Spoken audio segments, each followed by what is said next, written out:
नाज़रीन आदाब, ये समय न्यूज नेटवर्क और आप देख रहे हैं आलमी समय। अपना खुसूसी प्रोग्राम स्पोर्ट्स राउंडअप लेकर हाजिर हूं मैं शबाब अनवर।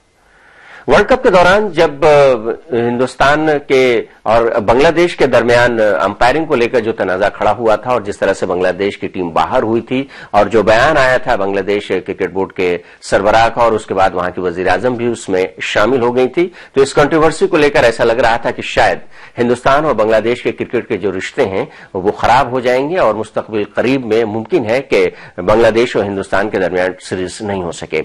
लेकिन ऐसा कुछ नहीं हुआ। इस मामले को बहुत अच्छे तरीके से सुलझा लिया गया है, न सिर्फ क्रिकेट बोर्ड की सतह से बल्कि अगर कहा जाए तो दोनों मुल्कों के जो सियासी ओहदेदारान हैं, सियासी लोग हैं, उनके जरिए भी इसे सुलझा लिया गया है। और हिंदुस्तानी क्रिकेट टीम अब बांग्लादेश का दौरा करने वाली है और इस बांग्लादेश के दौरे की जो खास बात यह होगी, इसके बारे में कहा जा रहा है कि जो पुराने शेर हैं जिन्हें वर्ल्ड कप की टीम में नजरअंदाज किया गया था, शामिल नहीं किया गया था, जैसे वीरेंद्र सहवाग, युवराज सिंह, हरभजन सिंह, इन लोगों को इस दौरे पर शामिल किया जा सकता है। और उसका मकसद शायद ये हो क्योंकि बीसीसीआई शायद इन लोगों को बांग्लादेश में खिलाकर इन्हें एक बेहतरीन यानी कि शायान शान तरीके से अलविदाइया देना चाहते हो। इसके अलावा खबर एक भी आ रही है कि सौरभ गांगुली को, जो हिंदुस्तान के बेहतरीन कप्तानों में से एक हैं, उन्हें बीसीसीआई में टीम इंडिया में रवि शास्त्री की तरह कोई पोजीशन दी जा सकती है। प्रोग्राम के पहले हिस्से में हम दोनों मौजूद पर बात करेंगे और प्रोग्राम के दूसरे हिस्से में हम बात करेंगे कि किस तरह से केरल में साई सेंटर में एक खिलाड़ी के साथ, एक खातून खिलाड़ी के साथ हुई बदसलूकी के बाद उसने खुदकुशी की और फिर उसका मामला अब काफी आगे बढ़ गया है और घर वाले इतने ज्यादा नाराज हैं कि उस महलूका के वालिदैन जो है मुआवजा लेने से भी साफ इनकार कर रहे हैं। अब तक सुना जाता था कि स्कूल, कॉलेज, यूनिवर्सिटियों में रैगिंग होती है, लेकिन ये स्पोर्ट्स रैगिंग का शायद पहला वाकया है जो कि केरल में पेश आया है। केरल में अभी कौमी खेल हुए थे और केरल को एक बहुत ही बेहतरीन स्पोर्ट्स सेंटर माना जाता है, लेकिन साई जो कि स्पोर्ट्स अथॉरिटी ऑफ इंडिया, जो कि सरकारी सतह पर स्पोर्ट्स का हिंदुस्तान में सबसे बड़ा सेंटर है, उसके सेंटरों की क्या हालत है और किस तरह से इस तरह का वाकया पेश आया, उस पर भी हम बात करेंगे। और इन मौजूदात पर बातचीत करने के लिए हमारे साथ स्टूडियो में आज मौजूद है सीनियर खेल साहब जनाब मंसूरुद्दीन फरीदी साहब। आपका खैर मकदम है। इसके अलावा फोनलाइन पर हमारे साथ होंगे एक और सीनियर खेल साहब जनाब मोहम्मद इशाउद्दीन। तो आइए शुरू करते हैं अपना खुसूसी प्रोग्राम स्पोर्ट्स राउंडअप।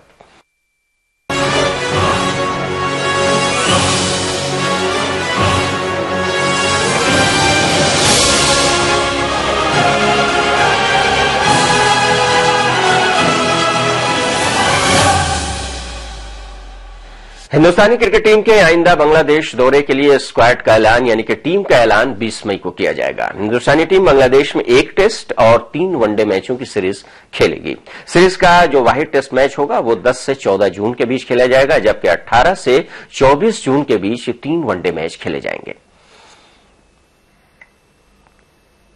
और उधर बीसीसीआई के जराये के मुताबिक साबिक कप्तान सौरभ गांगुली को हिंदुस्तानी टीम का हाई परफॉर्मेंस मैनेजर बनाया जा सकता है। इस सिलसिले में गांगुली से बातचीत चल रही है और बताया जा रहा है कि गांगुली ने अपनी रजामंदी भी दे दी है।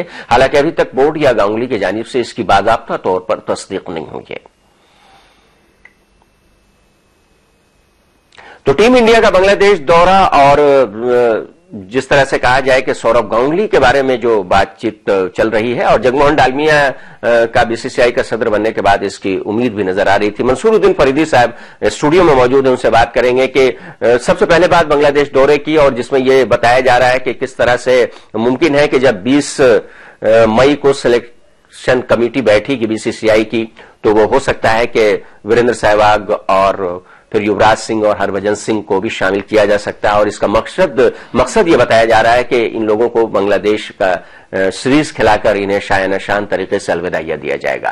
तो क्या दिलचस्प सीरीज होगी? क्या फिर वीरेंद्र सहवाग के बल्ले से ट्रिपल सेंचुरी जो टेस्ट मैच में लोगों को देखने को मिली थी, उस तरह की क्रिकेट कुछ तब्दीली नजर आएगी टीम इंडिया में? किस तरह की?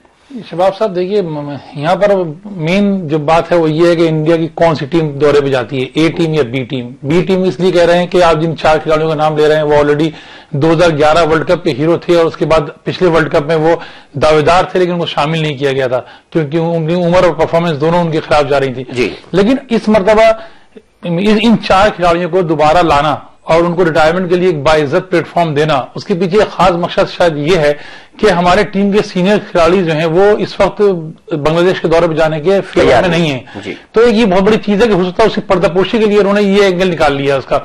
अदरवाइज पहली खबर यह है कि विराट कोहली भी जाने को तैयार नहीं है, जो कि कैप्टन है टेस्ट टीम के। विराट कोहली ने आराम का वक्त मांगा है। अफसोस की बात यह है कि विराट कोहली ने आईपीएल से पहले आराम का वक्त नहीं लिया था। उन्होंने आईपीएल को चुना आराम के लिए। आईपीएल के बाद वो एक टेस्ट सीरीज के लिए में वो आराम करना चाहते हैं। तो इस लिहाज से देखा जाएगा वो बी टीम में जाती है, अगर 4 सीनियर्स जाते हैं तो वो बांग्लादेश के लिए भी वो बहुत बड़ी झटका होगा उनके लिए, क्योंकि उन्होंने नाराजगी भी जाहिर की है, कहीं ना कहीं अखबारों में खबरें आई हैं। तो लेकिन बस ये एक मजबूरी है अभी बोर्ड को, हो सकता है कि सीनियर प्लेयर्स की खुशी के लिए ये कदम उठाना। लेकिन आपने आईपीएल का मामला उठाया कि आईपीएल से कोई भी दस्तबरदार नहीं होना चाहता, लेकिन जब बायलैटरल सीरीज की बात कही जाती है या फिर डोमेस्टिक क्रिकेट खेलने की बात की जाती है, उसके लिए खिलाड़ी अपने आप को दस्तयाब नहीं करा पाते हैं। तो क्या बीसीसीआई को इस तरह के खिलाड़ियों के खिलाफ कोई एक्शन नहीं लेना चाहिए? क्योंकि इंजुरी का कोई ऐसा मामला सामने नहीं आया है, सिर्फ अपनी गैर मौजूदगी की बात कही गई है कि वो शायद दौरे पर दस्तयाब ना हो। वही बीसीसीआई इसमें इन्वॉल्व है आईपीएल में, और वही अगर इन खिलाड़ियों को डिफेंड कर रहा है तो कार्रवाई कौन करेगा? देखिए हेजलवुड इस वक्त बॉलिंग ऑस्ट्रेलिया के बॉलर आप देखिए वो आईपीएल में से इसलिए नहीं आए कि उन्होंने खुद को एशेज सीरीज के लिए तैयार करना है। तो एक शायद पहली मिसाल होगी 5-6 साल में कोई एक बॉलर आईपीएल में शामिल नहीं हो रहा था इसलिए कि उसे टेस्ट सीरीज की तैयारी करनी है। ऐसी मिसाल हमारे यहाँ तो मिलनी बहुत मुश्किल है। अब अगर विराट कोहली कहते हैं कि वो मैं फिट नहीं हूं, मैं जाना नहीं चाहता, तो बीसीसीआई क्या कर सकता है इस सामने? क्योंकि वो फ्यूचर के कैप्टन है, अभी कैप्टनशिप उनके हाथ में। तो सिवाय इसके कि उसको कवर अप करने के लिए आप सीनियर प्लेयर्स को एक मौका देंगे कि आप रिटायर हो जाइए वहां जाके। तो किसी न किसी तरीके से क्या यह भी देखा जाए कि कुछ सीनियर्स खिलाड़ी बांग्लादेश इसलिए भी नहीं जा रहे हैं क्योंकि वहां पर मुजाहमत का सामना करना पड़ सकता है? क्योंकि वर्ल्ड कप के एक बहुत ही अहम मैच में जिस तरह से हिंदुस्तान से हारा था बांग्लादेश, उसके खिलाफ काफी अंपायरिंग को लेकर मुखालफत हुई थी और ये कहा गया था कि 12 फैसले जो थे वो हिंदुस्तान की हिमायत में दिए गए थे और जो बांग्लादेश के खिलाफ गए थे। तो क्या किसी न किसी तरीके से मुमकिन हो सकता है कि मुजाहमत हो? मोहम्मद इशाउद्दीन हमारे साथ जुड़ चुके हैं। इस सवाल का जवाब मंसूरुद्दीन फरीदी साहब आपसे जानेंगे, फिर हम इशाउद्दीन से बात करेंगे। मेरे ख्याल में शबाब साहब ये चीज तो मेरे ख्याल में नहीं हो सकती कि खिलाड़ी इस नजरिए से ना जाएं, क्योंकि एक छोटा दौरा है कि एक टेस्ट सीरीज है और 3 वनडे हैं। तो मेरे ख्याल में इस लिहाज से, इस बुनियाद से वो आराम की ख्वाहिश जाहिर कर सकते हैं। चलिए, आराम की ख्वाहिश जाहिर की है उन्होंने। और जैसा कि मोहम्मद इशाउद्दीन मंसूरुद्दीन फरीदी साहब का यह कहना है कि अगर वीरेंद्र सहवाग, युवराज सिंह, हरभजन सिंह जैसे खिलाड़ियों को शामिल किया जाता है तो यह समझा जाएगा कि एक बी टीम बांग्लादेश के दौरे पर जाएगी, क्योंकि कई अहम खिलाड़ी जिसमें विराट कोहली भी शामिल है वो उन्होंने माजरत की है दौरे पर जाने से। देखिए शबाब साहब, विराट कोहली की जहां तक बात है तो विराट कोहली ये समझ रहे हैं कि 1.5 महीना लगातार आईपीएल में बिजी रहे हैं, उससे पहले वर्ल्ड कप में है। तो ये जो थकान है वो एक छोटे से दौरे के लिए वो चाहते हैं कि इस दौरे पर न जाकर थकान को उतार ले, और इसीलिए उन्होंने बीसीसीआई से रिक्वेस्ट किया कि हम बीसीसीआई बांग्लादेश दौरे पर न जाए।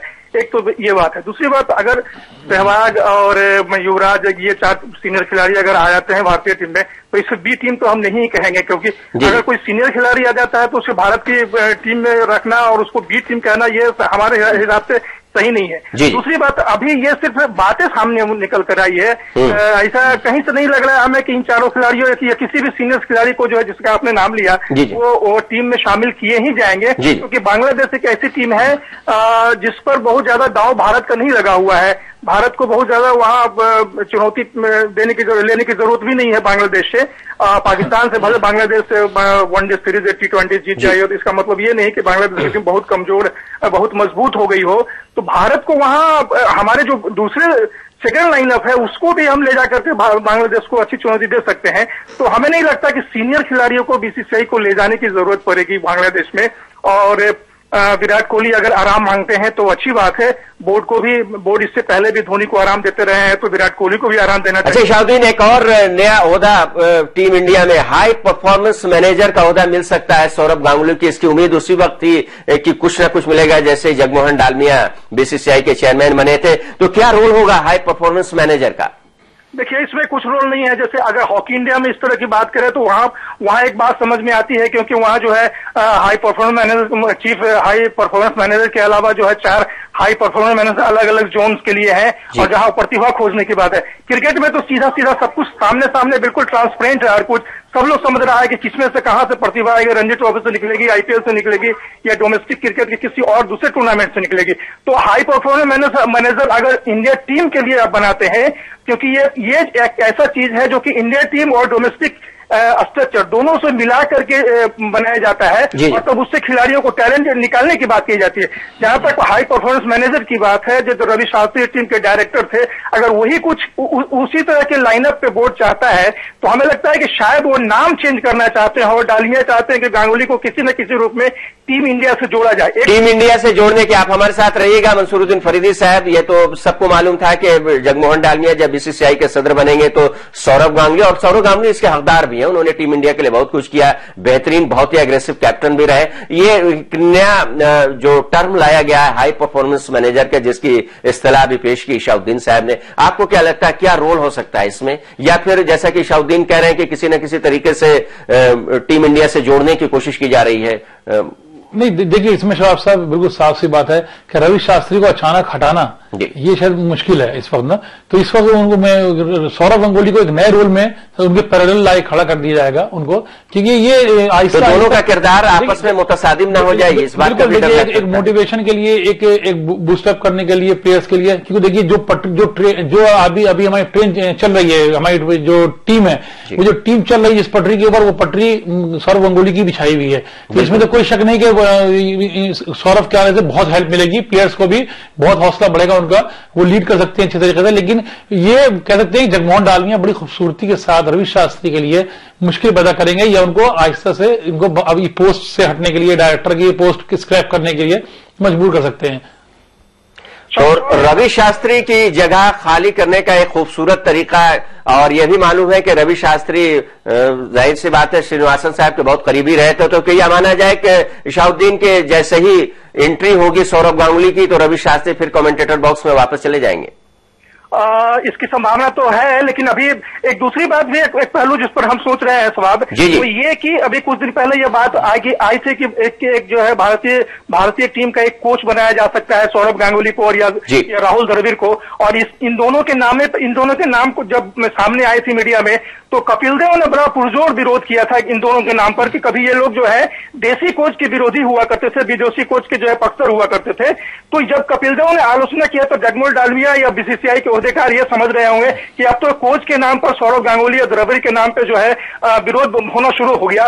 तो हो सकता है उन्होंने ये सोचा हो कि कोच न बना करके हाई परफॉर्मेंस बनाया जाए, क्योंकि टीम डायरेक्टर के रूप में अगर इन लोगों का नाम दिया जाए तो सीधा सीधा ये हो कि रवि शास्त्री के साथ टकरा हो रहा है। तो ऐसा न करके बीच का रास्ता निकालने की कोशिश की जाए हाई परफॉर्मेंस मैनेजर के रूप में। और इसमें एक चीज और इसमें दो नाम और जोड़े गए, एक सचिन तेंदुलकर का और दूसरा राहुल द्रविड़ का। वही मैं कहने जा रहा हूँ, अलग द्रविड़ और सचिन का भी नाम है, लेकिन अभी जैसे सचिन ने भी कहा है कि भाई हमारा क्या रोल हो सकता है, जो भी हमें पद दें हमारा क्या रोल हो सकता है ये पहले डिफाइन कर दीजिए। राहुल द्रविड़ कह चुके हैं कि भाई हमारा फोकस अभी आईपीएल पे है, हम आगे कुछ नहीं सोच सकते हैं, और सौरव गांगुली ने भी कह दिया कि हमें अभी इस पर समय है। तो कुल मिलाकर यह है कि अभी सीधा न तो दावेदार कंटेंडर सामने आ रहे हैं अपनी बात को रखने के लिए, न कोई बोर्ड का ओहदेकार या सामने बता रहा है कि क्या होने वाला है। ये तमाम चीजें कहीं न कहीं बोर्ड के ऑफिशियल से मीडिया के द्वारा लीक हो रही है, और उस पर हम लोग जो है हम बातें चेक कर रहे हैं। बिल्कुल सही बात है। लेकिन जिस तरह से मंसूरुद्दीन फरीदी ने कहा कि अगर सौरव गांगुली टीम इंडिया से जुड़ते हैं तो ये बहुत अच्छा होगा, मंसूर बिल्कुल सही बात है। सौरव गांगुली एक खिलाड़ी और एक कप्तान के हैसियत से जिस तरह का एग्रेशन उन्होंने दिखाया था, और आपने कहा कि जो बुनियाद रखी है जिस पर आज टीम इंडिया खड़ी है वो बुनियाद सौरव गांगुली की रखी हुई है। तो किस तरह से अगर बांग्लादेश के दौरे से कबल अगर ये कुछ हो जाता है और वो टीम इंडिया के साथ बांग्लादेश जाते हैं, इसका इम्कान कुछ आपको लग रहा है क्या? नहीं, देखिए बहुत जल्दी होगा कहना, क्योंकि देखिए आईपीएल खत्म होने के बाद ही कुछ फैसले इस सिलसिले में सामने आएंगे, क्योंकि जिस तरह दोनों के सचिन ने और राहुल ने और जिस तरह सौरव ने बातें की हैं, उससे यही लग रहा है कि आईपीएल के बाद ही कोई पिक्चर क्लियर हो सकेगी। मेरे ख्याल में जल्दबाजी होगी भी कहना, और बांग्लादेश का दौरा मेरे ख्याल में सौरव की नजर में बहुत ज्यादा अहम नहीं होगा। अगर वो इसके बाद भी बनते हैं तो जिम्मेदारी उनकी आगे बड़ी हो जाती है, लेकिन बांग्लादेश का दौरा उस लिहाज से बहुत अहम नहीं होगा उनके लिए। तो चलिए, टेस्ट टीम का कप्तान इशाउद्दीन ये बता रहे हैं कि नहीं जाएंगे, हम लोग सब लोग जान रहे हैं कि, लेकिन अब जब बांग्लादेश की टीम चुनी जाएगी तो किसको एक्टिंग कैप्टन बनाकर भेजा जाएगा बांग्लादेश? जाहिर सी बात है, सुरेश रैना इससे पहले भी कप्तान रह चुके हैं और वो हो सकते हैं एक्टिंग कैप्टन, और रविचंद्रन अश्विन को भी रखा जा सकता है, या फिर तीसरे नाम पर अभी विचार करने की हमें लगता है कि कोई ज्यादा गुंजाइश नहीं है बोर्ड के पास, सिलेक्शन कमेटी के पास। लेकिन ये दो नाम कम से कम सुरेश रैना तो सामने जरूर आता है, जो हमें लगता है कि मेजोरिटी उन्हीं के साथ होगी। लेकिन एक सवाल तो बार बार उठता रहेगा कि आईपीएल खेलना सब लोग चाहते हैं, सीरीज खेलना नहीं चाहते हैं। ये सवाल अपने आप में एक बहुत बड़ा है, क्योंकि क्रिकेट शौकीन की जबान पर भी ये सवाल रहता है। बहुत बड़ी ये चीज जो है अब क्रिकेट में भी आने लगा है। अभी कल ही की बात है, जो रेसलिंग फेडरेशन, जो कुश्ती फेडरेशन है, उन्होंने अपने कई पहलवानों पर जो है और कोचेस पर भी प्रतिबंध लगाए, क्योंकि वो कंपटीशन के दौरान फिट हो जाते हैं और बड़े टूर्नामेंट के दौरान फिट हो जाते हैं और खेलने के लिए चले जाते हैं, और जब अभ्यास का मौका आता है तो चोट का बहाना बनाते हैं। तो कहीं ना कहीं आईपीएल से ये बात साबित होती है कि वो आईपीएल तो खेलना चाहते हैं, लेकिन वो इधर उधर की बातें होती है तो वो कहते हैं हम चोटिल हैं, तो ये रेस्ट करना चाहते हैं 10 के बाद। तो हमें लगता है क्रिकेट बोर्ड को थोड़ा संजीदा होना होगा इस मामले में। तो क्रिकेट बोर्ड को संजीदा होना पड़ेगा। ब्रेक का वक्त हो गया। इशाउद्दीन, आप हमारे साथ रहिएगा। ब्रेक के बाद जब हम लौटेंगे तो बात करेंगे कि केरल में जिस तरह से हादसा पेश आया और स्पोर्ट्स अथॉरिटी ऑफ इंडिया के जो वहां का जो साइंस सेंटर है, वहां जिस तरह की रैगिंग की बात आई सीनियर खिलाड़ियों और वहां के उहदेदारान के जरिए, और उसमें एक तालिबा एक खिलाड़ी की मौत भी हो गई, और उसके बाद जो सूरत हाल पैदा हुई अभी तक कशीदगी बरकरार है और तमाम जो खिलाड़ी वहां हैं सहमे हुए हैं, और महलूका की जो वालिदा है और उनके घर वाले हैं उन्होंने मुआवजा लेने से इनकार कर दिया है। किस तरह की सूरत हाल साई में है, साई सेंटरों पर है, उस पर आपकी गहरी नजर है। और स्टूडियो में मंसूरुद्दीन फरीदी साहब भी स्पोर्ट्स अथॉरिटी ऑफ इंडिया के सेंटर्स के बारे में अच्छी तरह से जानते हैं, किस तरह से ये पेश आया वाकया और क्यों मुआवजा लेने से इनकार किया है पसमानदगान ने। इसके बारे में बात करेंगे ब्रेक से लौटने के बाद।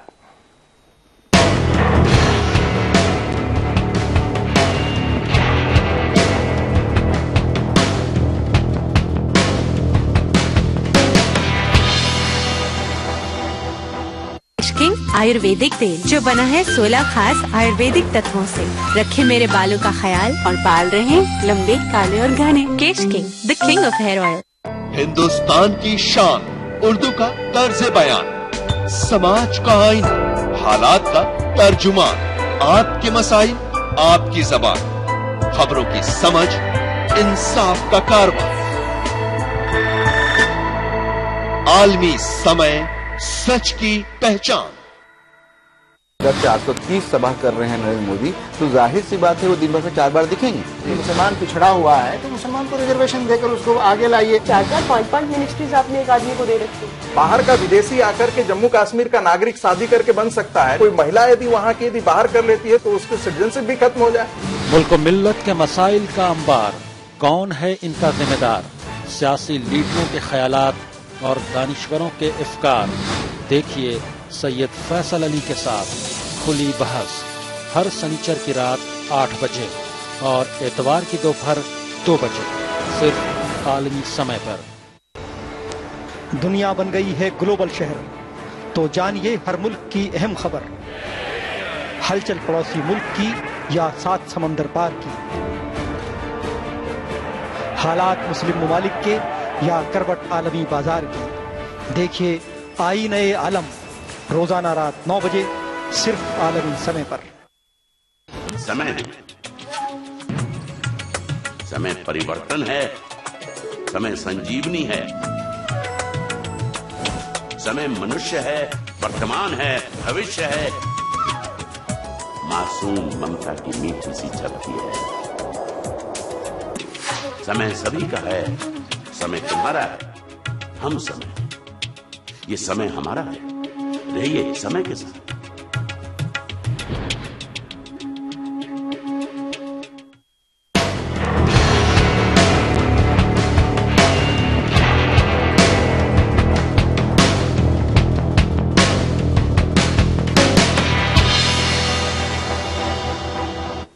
वक्फे के बाद एक बार फिर आपका खैर मकदम है। आप देख रहे हैं हमारा हफ्तावार खुसूसी programme sports round up. Studio में मौजूद हैं सीनियर सहाफी मंसूरुद्दीन फरीदी साहब, और ऑनलाइन पर हमारे साथ होंगे पटना से एक और सीनियर सहाफी मोहम्मद इशाउद्दीन। केरल के अलपुजा में पिछले दिनों वाटर स्पोर्ट्स के ट्रेनिंग ले रही 4 नाबालिग लड़कियों ने जहर खाकर खुदकुशी करने की कोशिश की थी। ये आप सब लोग जानते हैं और आपको यह भी मालूम होगा कि इसमें एक लड़की की मौत हो गई थी, जबकि 3 लड़कियों की हालत काफी नाजुक थी, जिन्हें बड़ी मुश्किल से बचाया गया। पुलिस ने मामला तो दर्ज किया, लेकिन इसकी तहकीकात अभी तक सामने नहीं आई है। उधर जो ताजा खबर है वो ये है कि जो महलू का है, जो लड़की है जिसकी मौत हुई थी, उसके घर वालों ने मुआवजा लेने से इनकार कर दिया है और पूरी तरह से एक बड़ा सवाल उठ गया है कि जहां पर खिलाड़ी जाते हैं खेल सीखने के लिए, वहां पर कैसा इंतजाम है कि इस तरह का वाकया पेश आया। हम मंसूरुद्दीन फरीदी साहब से जानना चाहेंगे कि एजुकेशन तालीमी इदारों में रैगिंग तो हम लोगों ने बहुत सुना था, लेकिन स्पोर्ट्स रैगिंग का ये पहला वाकया है और रैगिंग वर्ड का इस्तेमाल किया गया बाकायदा तौर पर, क्योंकि इन खिलाड़ियों ने स्टेटमेंट दिया है कि जो सीनियर्स थे वो भी परेशान करते थे और सेंटर्स पर भी सवाल उठाए। तो इस तरह का माहौल अगर होगा, एक तरफ वजीर आजम कहते हैं कि हम मुल्क में ओलंपिक कराएंगे, लेकिन जिस ओलंपिक के लिए खिलाड़ियों को तैयार किया जा रहा है, जिन एशियाई खेलों के लिए, जिन कॉमनवेल्थ के लिए खिलाड़ियों को जिस सेंटर पर, सरकारी सेंटर पर तैयार किया जा रहा है, वहां की हालत यह है, वहां अगर खिलाड़ियों के साथ इस्तेसाल होता है तो ये खिलाड़ी आगे कैसे बढ़ेंगे? इसमें यह कि साई के अगर हॉस्टल्स की हालत अच्छी होती, वो रहने के काबिल होती है, तो शायद ये हादसा ना होता, ये वाकया ना होता। क्योंकि देखिए वहाँ हॉस्टल है ना, उनकी हालत इतनी खराब थी कि वहाँ लड़कियों के रहने के काबिल थे नहीं। उनके हॉस्टल के कमरों में नाली के पानी आ रहा था। वहाँ हॉस्टल में सिर्फ लड़के रह सकते हैं, 50 से 60 लड़के रह रहे हैं और ये लड़कियां जो प्राइवेट हॉस्टल में रह रही थी, तो एक कमरे में 4 लड़कियां शेयर की हुई थी कमरे को। तो जाहिर बात है हॉस्टल के बाहर निकलने के बाद कुछ ना कुछ माहौल में फर्क तो जाहिर बात आया होगा। साई के हॉस्टल में भी थोड़ा बहुत प्रेशर हो, दबाव हो, तो इस तरह की रैगिंग ना होती, लेकिन बाहर पॉसिबल थी वो चीज। लेकिन जाहिर सी बात है जुड़े हुए तो थे, साई के जो अहदेदारान थे वो लगातार वो उनसे राब्ते में थे। ये 2 चीजें बहुत अहम है इसमें कि एक चीज ये कि ये सिलसिला कब से जारी था, ये रैगिंग कब से चल रही थी और क्या साई के अहदेदारों को इसके बारे में मालूम था और इसकी नौयत क्या थी। 2-3 चीजें ऐसी जब तक सामने नहीं आ सकी कि आखिर वो कौन सी चीज थी, ऐसी कौन सा हरासमेंट था जो लड़कियों ने सुसाइड करने पर फैसला कर लिया। तो एक चीज ये मालूम करनी जरूरी है कि इसकी नौयत क्या थी, किस लेवल तक वो हरासमेंट पहुंच चुका था। तो ये बहुत और अगर इसकी साई की इन्फॉर्मेशन थी या साई को इन्फॉर्म किया था तो साई ने उसके ऊपर क्या एक्शन लिया, और अगर नहीं लिया तो क्यों नहीं लिया। तो बहुत बड़ा केस है। अगर इसमें आप ये सोचिए, कल हम बात कर रहे थे कि हम ओलंपिक की मेजबानी के लिए दावेदारी कर रहे हैं, आपके यहाँ सहूलतें नहीं है, बुनियादी सहूलतें नहीं है उस फैसिलिटीज में। इन हालात में आप कैसे सोचते हैं कि हम ओलंपिक की मेजबानी कर लेंगे, या हमको नीचे से सब कुछ चेंज करना पड़ेगा पूरा सिस्टम इसमें। इशाउद्दीन, आप इस पूरे मामले को किस तरह से देखते हैं? अभी खबर आई है कि उनके घर वालों ने मुआवजा लेने से इनकार कर दिया है और बिल्कुल सही कहा फरीदी साहब ने कि साई सेंटर जो सबसे बड़ा अदारा होता है खेल का हिंदुस्तान का, उसके हॉस्टल से इस लायक नहीं है कि वहां मुनासिब तरीके से सहूलतें दी जा सकें और वहां लड़कियां रह सकें। प्राइवेट हॉस्टल का इस्तेमाल किया गया था, लेकिन बहरहाल साई के जो अहदेदारान थे राब्ते में थे। केरल 100% एजुकेशन वाला स्टेट है, वहां स्पोर्ट्स भी बहुत अच्छे तरीके से होता है। अभी नेशनल गेम्स की मेजबानी की है केरल ने। किस तरह से वाकया पेश आया, आपके पास क्या अपडेट है उसके सिलसिले में? एक तरह से ये हिंदुस्तान में एक ट्रेंड चल गया है कि कुछ भी हादसा हो, कोई खुदकुशी कर ले, कोई किसी तरह विपदा में परेशान हो जाए, किसी की मौत हो जाए, तो सरकार तुरंत जो है कि या तो नौकरी देने पर आमादा हो जाती है कि नौकरी ले लो या फिर जो है मुआवजे ले लो।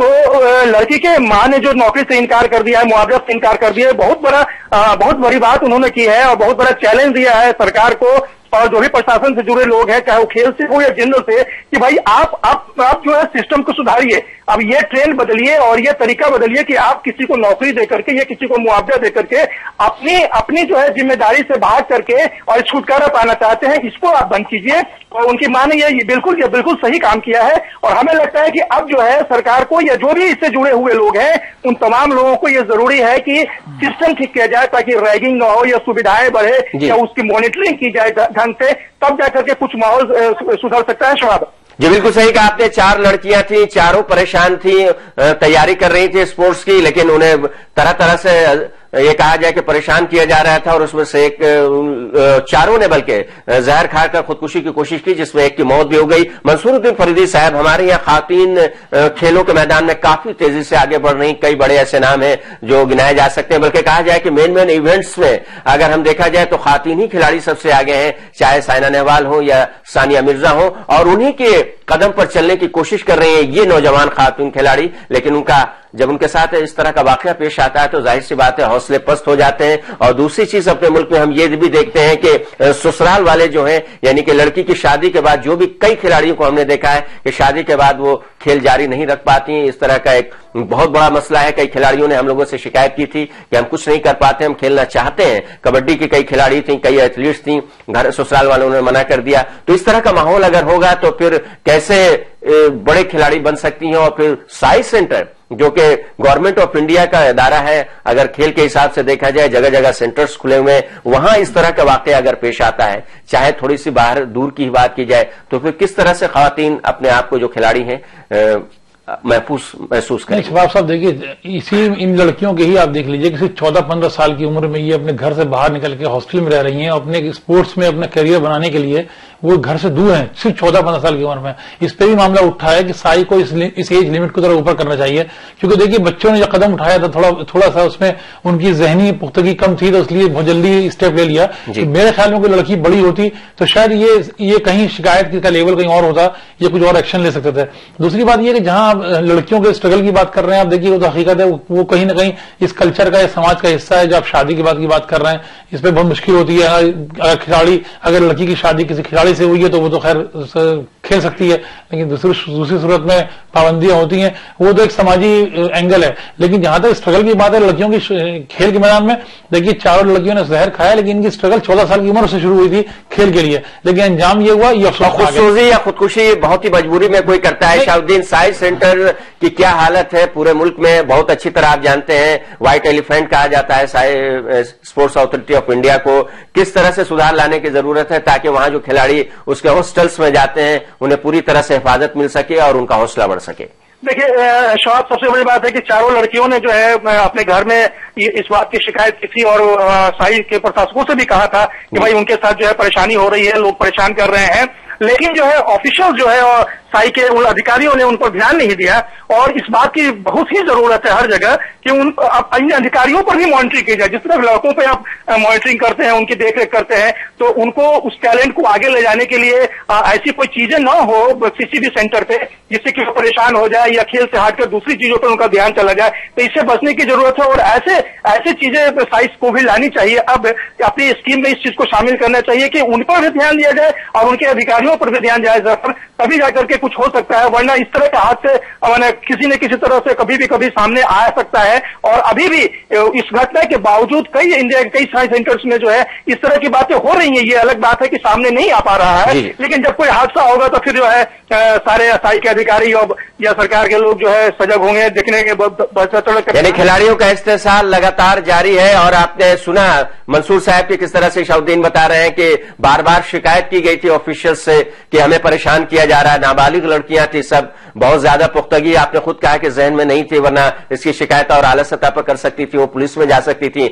लेकिन बहरहाल जो सामने जो उनके पेरेंट्स के तौर पर सामने थे ऑफिशियल्स, उनसे शिकायत की गई थी, लेकिन उन्होंने कोई तवज्जो नहीं दी। और इस तरह की जो शिकायत है साई सेंटर्स में बहुत जगह से सुनने को मिल रही, चाहे वो जेंट्स की बात हो या फीमेल खिलाड़ियों की बात हो। और भी जहां जरूरत है जो कि शहर से थोड़ा दूर है, क्योंकि जिस साई सेंटर पर यह घटना हुई वो शहर से दूर है, पानी का इलाका है। तो ऐसे इलाके में तो सरकार को और भी और साई के ऑफिशियल्स को भी और भी ध्यान देना चाहिए, क्योंकि वो एक तो लड़कियां हैं, ऊपर से वहां आबादी कम है, तो उन लोगों को देखने रोकने वाला नहीं है। यही साई सेंटर्स के ही लोग उनको देख सकते हैं। तो अगर उसमें भी अगर मतभेद हो या किसी तरह की परेशानी हो तो हमारा जो स्कीम है वो बिल्कुल फेल होता नजर आएगा। सब इसमें मेरे ख्याल में सिक्योरिटी के साथ साथ काउंसलिंग बहुत जरूरी है। मेरे ख्याल में अगर साई में काउंसलिंग हो ना खिलाड़ियों की, तो बहुत अहम रोल करता है वो प्ले, क्योंकि बच्चों की काउंसलिंग नहीं हुई है। बच्ची परेशान थी, शिकायत करके परेशान थी, उनको ऐसा लगा कि हमारी शिकायत वो कार्रवाई नहीं हो रही है। इस सूरत में अगर उनकी काउंसलिंग होती है, अगर हमारे साई में काउंसलर होते हैं और प्रॉपर, देखिए इतनी छोटी उम्र की लड़की है ना, उनकी काउंसलिंग जरूरी है, वो नहीं होने की वजह से ये कदम उठाया उन्होंने। बहरहाल उम्मीद अब करते हैं कि इस तरह का इंतजाम किया जाएगा कि ये वाकया दोबारा पेश ना आए। स्पोर्ट्स रैगिंग जिस तरह से शुरू हुई है, वो भी सरकारी सेंटर्स के खिलाड़ियों के साथ जिस तरह का वाकया पेश हुआ और इसमें एक की मौत भी हो गई है, दोबारा वाकया पेश नहीं है। काउंसलिंग बहुत जरूरी है, बहुत अहम बात मंसूरुद्दीन फरीदी साहब ने कही है। और खासतौर से ये बात भी सामने आई है कि जितने भी साई के सेंटर्स हैं वहां बाकायदा उसकी देखभाल की जाए अच्छे तरीके से, और खिलाड़ियों को सबसे बढ़कर यह है कि एतमाद में लेना बहुत जरूरी है। खिलाड़ियों को ये समझ करके अपनी अपनी रियासत, अपने शहर से बाहर खिलाड़ी जाती हैं सेंटर्स में कि उन्हें मुल्क का नाम रोशन करना है, एक बड़ा खिलाड़ी बनना है। प्रोग्राम का वक्त यहां पर खत्म हुआ चाहता है। हम शुक्रिया अदा करेंगे स्टूडियो में आने के लिए आपका मंसूरुद्दीन फरीदी साहब, और फोन लाइन से जुड़ने के लिए मोहम्मद इशाउद्दीन आपका भी। तो नाज़रीन, स्पोर्ट्स राउंडअप में आज बस इतना ही। हम आपको याद दिला दें कि आप इस प्रोग्राम को और आलमी समय चैनल को इंटरनेट पर भी देख सकते हैं। लॉग ऑन करें इसके लिए आप हमारी वेबसाइट www.samaylive.com पर। तो फिलहाल दीजिए इजाजत, लेकिन आप देखते रहिए 24 घंटे का उर्दू न्यूज चैनल आलमी समय।